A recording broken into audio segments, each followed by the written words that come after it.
यानंतर बघूया पुढली एक ब्रेकिंग बातमी येते। बंडोबांना थंड करण्यासाठी मुंबई भाजपनं रणनीती आखली आहे। मुंबई भाजप ऍक्शन मोडवर आली आहे। मुंबईतील जिल्हाध्यक्षांकडून बंडोबांची यादी मागवण्यात आलेली आहे। केंद्रीय सहसंघटन मंत्री शिवप्रकाश यांची मुंबईच्या नेत्यांसोबत बैठक होणार आहे। अर्जांची मुदत संपल्यानंतर मुंबईतील बंडोबांचा संपूर्ण आढावा घेतला जाणार आहे। बंडखोरांना संपर्क करण्यासाठी स्थानिक नेतृत्वांना सूचना देण्यात आल्याची विश्वसनीय सूत्रांकडून माहिती मिळते। आणि याविषयी अधिक माहिती घेण्यासाठी जाऊयात, आपले प्रतिनिधी ओम देशमुख आपल्या सोबत आहेत। ओम, आपण बघतोय मुंबई भाजपकडून बंडखोरांना शांत करण्याचे रणनीती आखली जाते, काय सांगाल याबद्दल?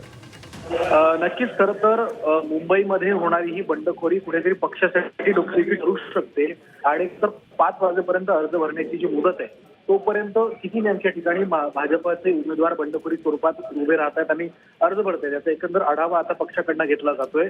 थेट केंद्रीय सहसंघटन मंत्री शिवप्रकाश यांच्या नेतृत्वामध्ये एक बैठक थोड्याच वेळात पार पडणार आहे आणि या बैठकीमध्ये 5 वाजेपर्यंत मुदत संपेपर्यंत किती ठिकाणी बंडखोरी आणि किती ठिकाणी भाजपच्या विरोधामध्ये उमेदवार टाकण्यात आलेले आहेत किंवा एकंदर पक्षातील नाराजांनी आपले फॉर्म भरलेले त्या सगळ्याची एक कागदोपत्री माहिती घेण्यात येते।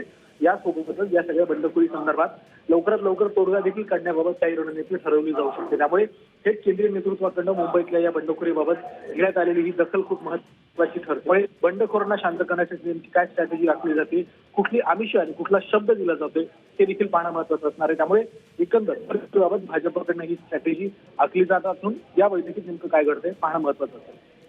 अगदी धन्यवाद ओम, दिलेल्या सविस्तर माहितीबद्दल।